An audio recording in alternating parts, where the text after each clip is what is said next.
অনেক ভাইয়েরা, অনেক ছাত্ররা, অনেক শিক্ষক ও কি শুনবে? আনাসিদ শুনবে। আনাসিদ বুঝেন তো? সঙ্গীত শুনবে, ইসলামী সঙ্গীত, ইসলামী জাগরণ, এগুলো শুনবে। যেই ব্যক্তি শুধু গজল শোনে, নাচ শোনে, এই শোনে, সেই শোনে, জাগরণী শোনে, সঙ্গীত শোনে, বলে ইসলামী গান, ইসলামী গান শোনে। এক লোককে একবার দেখছি, অনেক আগের কথা বলছি, দাওয়াতের ময়দানে, সে কিছু শুনছে এরকম। তো আমি বললাম, কি শুনছেন আপনি? কি শুনছেন? সে কানে লাগিয়ে শুনছে। তো বলছে, আমি ইসলামী সঙ্গীত, ইসলামী গান শুনছি। কার শুনছেন?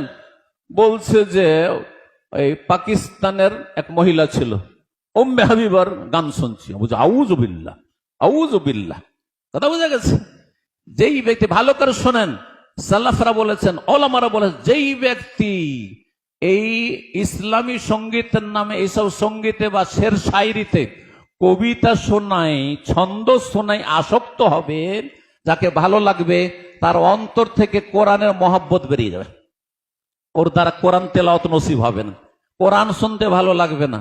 কোরআন শুনতেই যদি ওকে ভালো না লাগে, তো আমার মতো কর্কশ ভাষায় 1 ঘন্টা ধরে ওয়াজ কি করে বা শুনবে? যখন দিনের কথাই শুনবে না, ও হেদায়েতই কি করে নসিব হবে? শুধু ওর পুঁজি হচ্ছে সুর, সুর শোনা, সুর শোনা। যেমন আজকালকার জলসার অবস্থা হচ্ছে, জলসা কি জন্য করা হয়? কিছু কালেকশন করার জন্য, উন্নতি কল্পে। জলসা কিসের জন্য করা হয়? বছরে একটু বিনোদন লাগবে, একটু মেলা ঠেলা লাগবে, যাবো, বউ বেটি নিয়ে যাব, একটু ধুমধাম করে আসবো। জলসা কি জন্য করা হয়?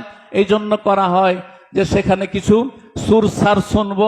খুব ভালো লেগেছে, একজন এসেছিল না, এত সুন্দর ওয়াজ করেছে না, কি বললো যে সেটা বুঝিনি, কিন্তু সুরটা খুব সুন্দর, সুরটা খুবই সুন্দর। এ হচ্ছে জলসার অবস্থা। যার ফলে জলসাতে, আগেই বলেছি যে জলসার কথা আমাকে কেউ বলবেন না, আল্লাহর রাসূল।